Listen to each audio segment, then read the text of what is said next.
लोक साहब मधेपुरा में ढेर नहीं खे। हाँ लोक साहब मधेपुरा में ढेर नहीं खे। सांसद में पप्पू जस शेर नहीं खे। सांसद में पप्पू जस शेर नहीं खे। अपना लोक सभा में अंधेर नहीं खे।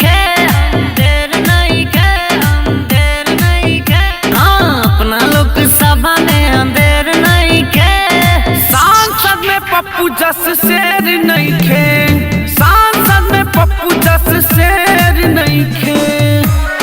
शेर नहीं खे। शेर नहीं खे। सांसद में पप्पू जस शेर नहीं खे। डीजे ज्योति प्रकाश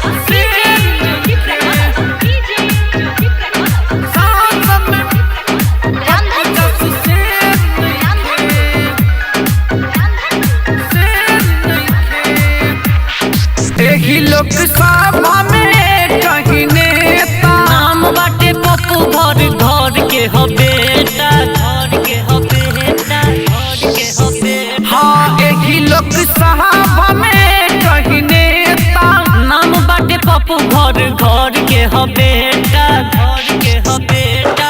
एकरा नजर में केहू गैर नहीं खे। गैर नहीं खे। हाँ एकरा नजर में केहू गैर नहीं खे।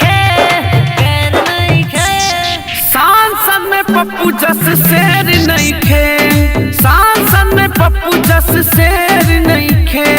शेर नहीं खे। Recording by Shobha Bharti, real music studio Madhepura. Contact number 700477768182।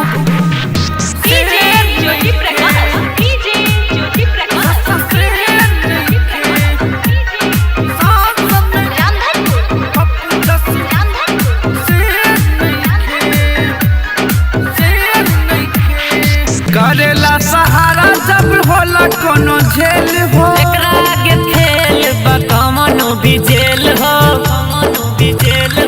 कमनो भी जेल हो। हाँ करेला सहारा जब होला कोनो झेल हो। एकरा आगे फेल बा कमनो भी जेल हो। कमनो भी जेल हो। एकरा से बढ़ के दिलेर नहीं खे।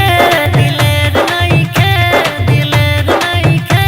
हाँ एकरा से बढ़ के दिलेर नहीं खे। सांसद में पप्पू जस शेर नहीं खे। सांसद में पप्पू जस शेर नहीं खे। शेर नहीं खे।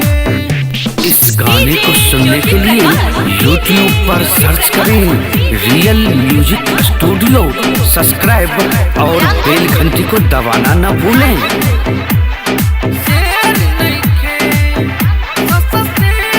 रविंद्र रहाना के मान बात हो।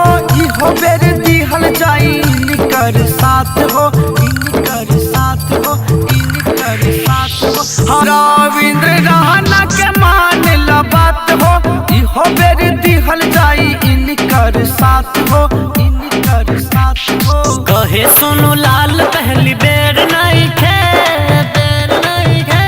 हाँ बेर नहीं खे। कहे सोनू लाल पहली बेर नहीं खे। सांसद में पप्पू जस शेर नहीं खे। सांसद में पप्पू जस शेर नहीं खे। सांसद में पप्पू जस शेर नहीं खे। लोक साहब मधेपुरा में ढेर नहीं खे। ढेर नहीं खे। ढेर नहीं खे। सांसद में पप्पू जस शेर नहीं खे। सांसद में पप्पू जस शेर नहीं खे। एकरा से बढ़ के